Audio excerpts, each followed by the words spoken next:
Hello everyone, welcome back to my channel. ಇವತ್ತು ಯಾವುದೇ ರೀತಿ ಕುಕ್ಕಿಂಗ್ ವ್ಲಾಗ್ ಇಲ್ಲ, ಬದಲಾಗಿ ನಾವು ಭಾನುವಾರ ಸ್ವಲ್ಪ ಔಟಿಂಗ್ ಹೋಗಿದ್ವಿ, ಅದರದ್ದು ವ್ಲಾಗ್ನ ಹಾಕ್ತಾಯಿದ್ದೀವಿ. ತುಂಬ ದಿನಗಳೇ ಆಗಿತ್ತು.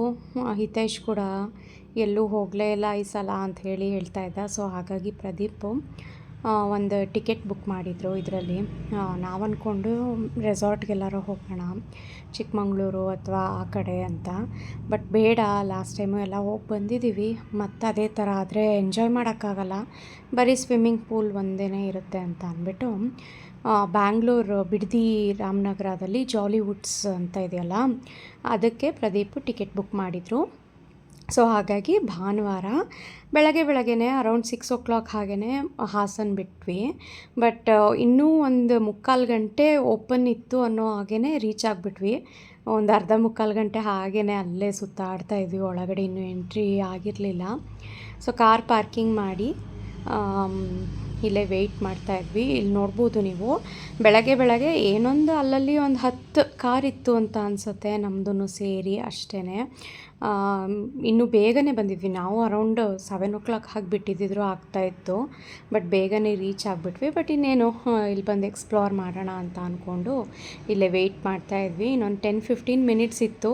ಸೊ ಹಾಗಾಗಿ ಫಸ್ಟೇ ನಾವು ಆನ್ಲೈನ್ ಟಿಕೆಟ್ ಬುಕ್ ಮಾಡಿಬಿಟ್ಟಿದ್ವಿ, ಇನ್ಕ್ಲೂಡಿಂಗ್ ಲಂಚ್. ಸೊ ಹಾಗಾಗಿ ನಮಗೇನು ಅಲ್ಲಿ ನಿಂತ್ಕೊಂಡು ಟಿಕೆಟ್ ತೊಗೋಬೇಕು ಅನ್ನೋದೇನಿರಲಿಲ್ಲ. ಜಸ್ಟ್ ನಮ್ಮ ಮೊಬೈಲಲ್ಲಿ ಏನು ಆನ್ಲೈನ್ದು ಇದು ಬಂದಿರುತ್ತಲ್ಲ, ಅದನ್ನು ತೋರಿಸ್ಬಿಟ್ಟು ತೊಗೋಬೇಕಾಗಿತ್ತು ಅಷ್ಟೇ.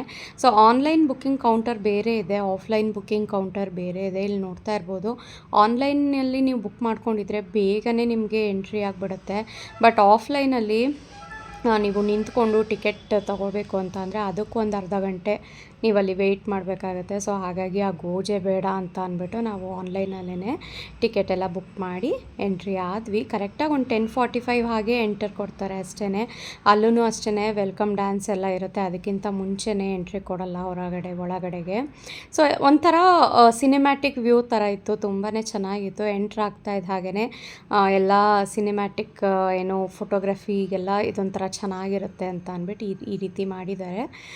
ಯಾರ್ಯಾರಿಗೆ ಫೋಟೋಗ್ರಫೀಸಲ್ಲೆಲ್ಲ ಇಂಟ್ರೆಸ್ಟ್ ಇದೆ ಅವರಿಲ್ಲೆಲ್ಲ ನಿಂತ್ಕೊಳ್ಬೇಕಾದ್ರೆ ಫೋಟೋಸ್ ಎಲ್ಲ ತೊಗೋಬೋದು, ತುಂಬಾ ಚೆನ್ನಾಗಿದೆ. ಆ್ಯಂಡ್ ಇದ್ರದ್ದು ಟಿಕೆಟ್ ರೇಟ್ಸಲ್ಲೇ ಒಳಗಡೆ ಆಟಗಳದ್ದು ಎಲ್ಲನೂ ಸಹ ಇರುತ್ತೆ. ನೀವೇನಲ್ಲಿ ಎಕ್ಸ್ಟ್ರಾ ಕೊಟ್ಟು ಪೇ ಮಾಡಬೇಕು ಅಂತೇನಿಲ್ಲ. ಬಟ್ ಈ ರೀತಿ ಆರ್ಚರಿ ಆಗಿರ್ಬೋದು, ಬಟ್ ಕ್ರಿಕೆಟ್ ಆಗಿರ್ಬೋದು, ಅದನ್ನೆಲ್ಲ ನೀವು ಎಕ್ಸ್ಟ್ರಾ ಅಲ್ಲಿ ಹೋಗಿ 200 ರೂಪೀಸ್ ಏನೋ ಇರುತ್ತೆ ಅಂತ ಅನಿಸುತ್ತೆ, ಅದಕ್ಕೆಲ್ಲ ಎಕ್ಸ್ಟ್ರಾ ಪೇಮೆಂಟ್ ಕೊಟ್ಟು ಮಾಡಬೇಕಾಗತ್ತೆ.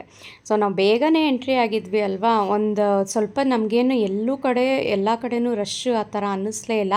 ನಾವೇ ಫಸ್ಟು ಆ ರೀತಿ ಅಂತ ಅನ್ನಿಸ್ತು. ಸೊ ಹಾಗಾಗಿ ಅಲ್ಲಿ ಫಸ್ಟು ಹೋಗ್ತಿದ್ದಾಗೇ ಎಲ್ಲವನ್ನೂ ಎಕ್ಸ್ಪ್ಲೋರ್ ಮಾಡಿಬಿಟ್ವಿ ಬೇಗ. ತುಂಬಾ ಚೆನ್ನಾಗಿ ಅನ್ನಿಸ್ತು ನಮಗೆ. ಎಲ್ಲೂ ಸಹ ರಶ್ ಇರಲಿಲ್ಲ. ಆಮೇಲಂತೂ ತುಂಬಾ ರಶ್ ಆಗೋಯಿತು.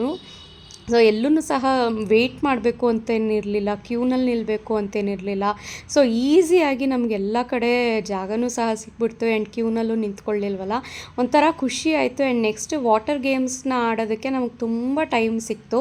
ಇದೆಲ್ಲವನ್ನು ಸಹ ಕಂಪ್ಲೀಟ್ ಮಾಡಿಬಿಟ್ಟಾದಮೇಲೆ 5D ಎಕ್ಸ್ಪೀರಿಯನ್ಸ್ ಅಂತೂ ನಂಗೆ ತುಂಬಾ ಇಷ್ಟ ಆಯಿತು. ಒಂಥರ ರಿಯಲಿಸ್ಟಿಕ್ ಥರ ಇತ್ತು ಅದು. ಆ್ಯಂಡ್ ನೆಕ್ಸ್ಟು ಮಕ್ಳಿಗೆ ತುಂಬ ಇಷ್ಟ ಆಗೋದು ಅದನ್ನ ಜಾಲಿವುಡ್ ಸ್ಟುಡಿಯೋಸಲ್ಲಿ ಇದು the last world, full dinosaurs park ಥರ ಮಾಡಿದ್ದಾರೆ. ತುಂಬಾ ಚೆನ್ನಾಗಿದೆ, ನಿಧಾನಕ್ಕೆ ಹೋಗುತ್ತೆ. ಒಂಥರ ಆ ಸೌಂಡ್ ಎಫೆಕ್ಟ್ಸು, ಒಂಥರ ರಿಯಲಿಸ್ಟಿಕ್ ಆಗಿರೋ ಅಂಥ ಫಾರೆಸ್ಟ್ದು ಮಕ್ಕಳಿಗೆಲ್ಲ ತುಂಬ ಇಷ್ಟ ಆಗುತ್ತೆ. ಆ್ಯಂಡ್ ಚೆನ್ನಾಗಿತ್ತು. ಅದೊಂದು ರೈಡ್ ಆದಮೇಲೆ ಅಲ್ಲೇ ಏನು ಡೈನೋಸಾರ್ಗಳದ್ದು ಜೀವನ ಹೇಗಿತ್ತು, ಅದು ಹೇಗೆ ರೂಲ್ ಮಾಡ್ತಾಯಿತ್ತು ಅರ್ತ್ ಅನ್ನೋದನ್ನೆಲ್ಲ ಒಂದು ಹಿಸ್ಟ್ರಿನೇ ಇದೆ. ಆ್ಯಂಡ್ ಹಿತೇಶ್ಗಂತೂ ಡೈನೋಸಾರ್ ಅಂದರೆ ತುಂಬಾ ಇಷ್ಟ.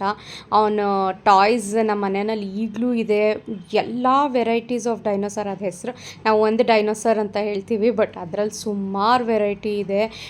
ಟೀರೆಕ್ಸ್ ಅಂತೆ, ಸ್ಟೆಗೋಸಾರಸ್ ಅಂತೆ, ಏನೇನೋ ಇದೆ. ಎಲ್ಲವನ್ನೂ ಸಹ ನೋಡ್ತಿದ್ದಾಗೇ ಹೆಸರು ಹೇಳ್ತಾನೆ ಅವನು. ಚಿಕ್ಕದ್ರಿಂದನೇ ಇಂಟ್ರೆಸ್ಟ್ ಇತ್ತು ಅವನಿಗೆ. ಸೊ ಹಾಗಾಗಿ ಅವ್ನು ತುಂಬಾ ಚೆನ್ನಾಗಿ ಎಕ್ಸ್ಪ್ಲೋರ್ ಮಾಡ್ಕೊಂಡು ಹೋದ. ಇದು ನನ್ನ ಹತ್ರ ಇದೆಯಲ್ಲ ಅಂತ ಅಂದ್ಬಿಟ್ಟು ಟಾಯ್ಸ್ನೆಲ್ಲ ಅದರಲ್ಲಿ ಇಟ್ಕೊಂಡು ಆಟಾಡ್ತೀನಲ್ಲ ಅಂತ ಹೇಳ್ತಾ ಇರ್ತಾನೆ. ಆ್ಯಂಡ್ ನನಗಂತೂ ಅದರಲ್ಲೂ ಹೆಸರುಗಳನ್ನು ಏನೂ ಗೊತ್ತಿಲ್ಲ. ತುಂಬ ಚೆನ್ನಾಗಿದೆ ಅಂತ ಅನ್ನಿಸ್ತು. ಟಿಕೆಟ್ ಸಹ ವರ್ತ್ ಇದೆ. ಏನು ತುಂಬಾ ಕಾಸ್ಟ್ಲಿ ಅಂತಲೂ ಏನು ಅನ್ನಿಸ್ಲಿಲ್ಲ.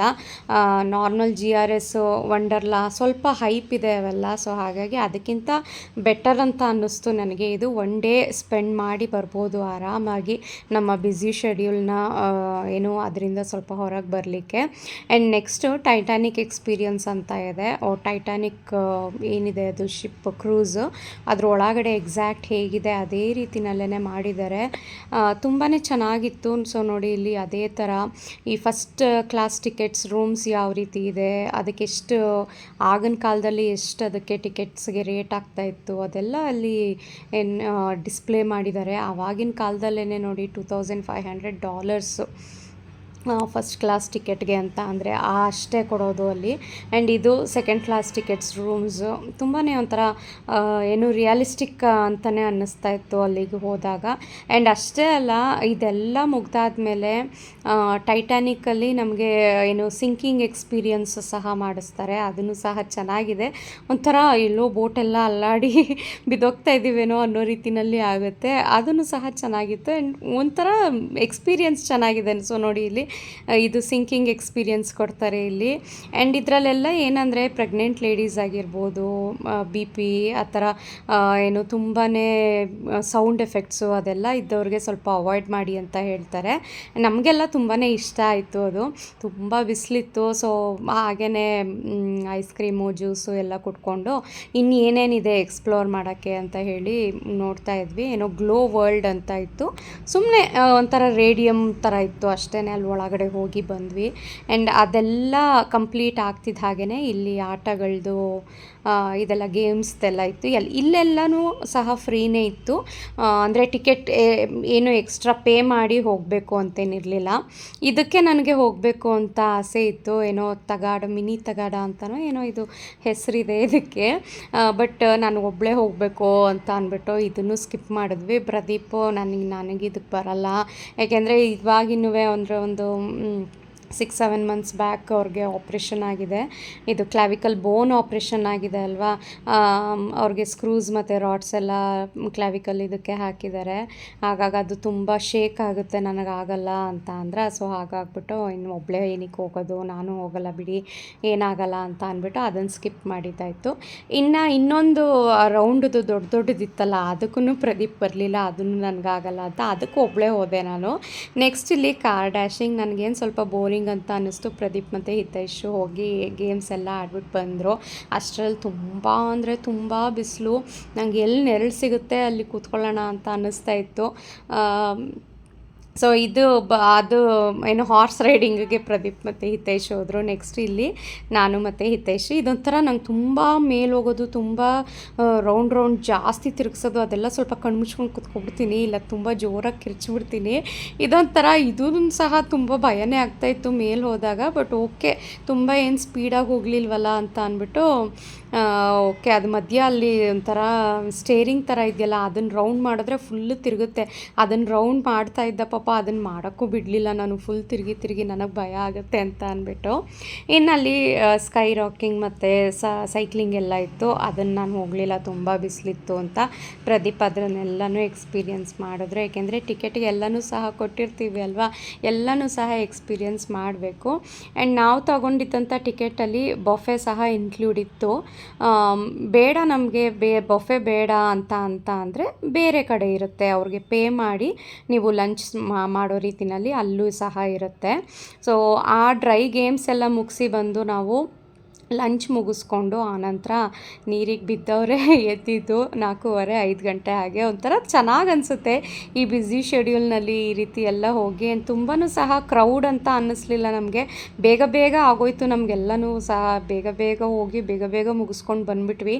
ಇನ್ನೂ ಸಹ ತುಂಬಾ ಏನು ಸಂಜೆ ಮೇಲೆ ಎಲ್ಲ ಬೇರೆ ಶೋಸ್ ಎಲ್ಲ ಇರುತ್ತೆ ಅಲ್ಲಿ, ಲೈಟಿಂಗ್ ಶೋಸು ಎಲ್ಲನೂ. ಸೊ ಅದನ್ನೆಲ್ಲ ನಮಗೆ ಎಕ್ಸ್ಪೀರಿಯನ್ಸ್ ಮಾಡೋಕ್ಕೆ ಟೈಮ್ ಆಗಲಿಲ್ಲ. ಏಕೆಂದರೆ ನಮಗೆ ವಾಪಸ್ ಬರಬೇಕಾದ್ರೆ ಲೇಟ್ ಆಗಿಬಿಡುತ್ತೆ ಅಂತ ಅಂದ್ಬಿಟ್ಟು ಸೊ ಅದನ್ನೆಲ್ಲ ಬೇಡದೇ ಇದ್ದಿದ್ದನ್ನೆಲ್ಲ ಜಸ್ಟ್ ಡ್ಯಾನ್ಸ್ ಶೋ ಅದೆಲ್ಲ ಇತ್ತಲ್ಲ ಅದನ್ನೆಲ್ಲ ಸ್ಕಿಪ್ ಮಾಡಿಕೊಂಡು ಬಂದಿದ್ದಾಯಿತು ನಾವು. ಚೆನ್ನಾಗಿದೆ, ಯಾರೆಲ್ಲ ಹೋಗಿದ್ದೀರಾ ಕಮೆಂಟ್ ಮಾಡಿ ತಿಳಿಸಿ. ಒನ್ ಡೇ ಸ್ಪೆಂಡ್ ಮಾಡ್ಬೋದು ಮಕ್ಕಳ ಜೊತೆ. ತುಂಬಾ ಚೆನ್ನಾಗಿ ಅನ್ನಿಸ್ತು ನನಗೆ. ತುಂಬ ಏನು ಓವರ್ ಕ್ರೌಡ್ ಅಂತಲೂ ಅನ್ನಿಸ್ಲಿಲ್ಲ. ಆಮೇಲೆ ಜನ ಬರ್ತಾಯಿದ್ರು, ಇಲ್ಲ ಅಂತ ಅಲ್ಲ. ಸೊ ಇದು ನೋಡಿ, ಇಲ್ಲೊಂದು ಡ್ಯಾನ್ಸ್ ಶೋ ಇತ್ತು. 6 o'clock ಹಾಗೆ ಸ್ಟಾರ್ಟ್ ಆಗುತ್ತೆ ಅಂತ ಹೇಳಿದ್ರು. ಸೊ ನಮ್ಗೆ ಅಷ್ಟೊಂದೆಲ್ಲ 6 o'clock ತನಕ 6 o'clock ಸ್ಟಾರ್ಟ್ ಆದರೆ ಇನ್ನು 7-7:30 ಆಗಿಬಿಡುತ್ತೆ ಮುಗಿಯೋದು ಅಂತ ಅಂದ್ಬಿಟ್ಟು ಸೊ ಅದನ್ನು ಸುಮ್ಮನೆ ಸ್ಟೇಡಿಯಮ್ ಒಂದು ನೋಡಿಕೊಂಡು ನಾವು ಎಕ್ಸಿಟ್ ಆಗಿಬಿಟ್ವಿ. ತುಂಬ ಅಲ್ಲೇನು ಟೈಮ್ ಸ್ಪೆಂಡ್ ಮಾಡಲಿಲ್ಲ. ಟೈಮ್ ಪಾಸ್ ಆಗಿದ್ದೇ ಗೊತ್ತಾಗಲಿಲ್ಲ. ಬೆಳಗ್ಗೆ ಹೇಗಾಯಿತು, ಸಂಜೆ ಅಷ್ಟು ಬೇಗ 5-5:30 ಆಗೋಯಿತು ಅಂತಲೇ ಹೇಗಾಯಿತು ಅಂತಲೇ ಗೊತ್ತಾಗಲಿಲ್ಲ ನಮಗೆ. ಆ್ಯಂಡ್ ಬೆಳಗ್ಗೆ ನಾವು ಬಂದಾಗ ಒಂದು 10 ಕಾರ್ ಇತ್ತೇನೋ ಅಷ್ಟೇ. ಸಂಜೆ ಹೊರಗಡೆ ಬಂದಾಗ ನೋಡಿ ಎಲ್ಲವೂ ಸಹ ಪೂರ್ತಿ ಪಾರ್ಕಿಂಗ್ ಸ್ಪೇಸ್ ಫುಲ್ ಆಗೋಗಿತ್ತು. ಅಷ್ಟು ಕಾರಿತ್ತು. ನಾನು ಮೊದಲೇ ಹೇಳ್ದನಲ್ಲ, ನಾವು ಬೆಳಗ್ಗೆ ಬೇಗ ಬರ್ತಿದ್ದಾಗೇ ಸ್ಟಾರ್ಟಿಂಗ್ ಏನೇನು ಗೇಮ್ಸ್ ಇದೆ ಅದನ್ನೆಲ್ಲ ಏನು ಕ್ರೌಡ್ ಇಲ್ಲದೇ ಮುಗಿಸ್ಕೊಂಡು ಬಂದುಬಿಟ್ವಿ. ಬಟ್ ಆಮೇಲೆ ನಾವೆಲ್ಲ ವಾಟರ್ ಗೇಮ್ಸ್ ಎಲ್ಲ ಆದಮೇಲೆ ವಾಪಸ್ ಹೋಗ್ಬೇಕಾದ್ರೆ ಎಷ್ಟು ರಶ್ ಇತ್ತು ಅಂತ ನೋಡಿದಾಗ ನಮಗೆ ಗೊತ್ತಾಯ್ತು. ಅಪ್ಪ ಇಲ್ಲೇ ಇಷ್ಟೊತ್ತು ನಿಂತ್ಕೊಂಡ್ರೆ ನೀವು ಒಳಗಡೆ ಹೋಗಿ ಎಲ್ಲವನ್ನು ಸಹ ಕವರ್ ಮಾಡೋದು ಇನ್ನೆಷ್ಟು ಹೊತ್ತಾಗುತ್ತೆ ಅಂತ ಅಂದ್ಕೊತಾ ಇದ್ವಿ ನಾವು. ಸೊ ನಾವು ಒಂದು 5:45ಗೆಲ್ಲ ಅಲ್ಲಿ ಬಿಟ್ಬಿಟ್ವಿ. ಬೇಗ ಹೋಗಿ ರೀಚ್ ಆಗೋಣ ಹಾಸನ ಅಟ್ಲೀಸ್ಟ್ ಒಂದು 9 ಹಾಗೆ ಅಂತ. ಸೊ ಬೇಗನೆ ಬಂದ್ವಿ. ಏನು ತುಂಬ ಸುಸ್ತು ಆ ಥರ ಎಲ್ಲ ಏನಾಗಲಿಲ್ಲ. ಒಂಥರ ಚೆನ್ನಾಗಿತ್ತು. ಒನ್ ಡೇ ಎಕ್ಸ್ಪೀರಿಯನ್ಸ್ ಮಾಡ್ಬೋದು. ಮನೇಲೇ ಇರ್ತೀವಿ, ಬ್ಯುಸಿ ಶೆಡ್ಯೂಲ್ ಅಂತೂ ಇದ್ದೇ ಇರುತ್ತೆ. ದಿನನಿತ್ಯ ಮಾಡೋ ಅಂಥ ಕೆಲಸಗಳು, ಅದ್ರ ಮಧ್ಯ ನಮ್ಮ ಏನು ಬೆಳಗ್ಗೆ ಆಯಿತು ಅಂದರೆ ಅಡುಗೆ ಮಾಡೋದು, ನಮ್ಮನ್ನು ನಾವು ಇದೇ ಮಾಡ್ಕೊಳ್ಳಲ್ಲ. ಸೊ ಹಾಗಾಗಿ ಒನ್ ಡೇ ಅವತ್ತು ಪೂರ್ತಿ ನನಗೇನೂ ಕುಕ್ಕಿಂಗ್ ಮಾಡೋ ಅಂಥದ್ದೇ ಇರಲಿಲ್ಲ. ನನಗಂತೂ ಫುಲ್ ಖುಷಿಯಾಗಿದೆ ಅವತ್ತು.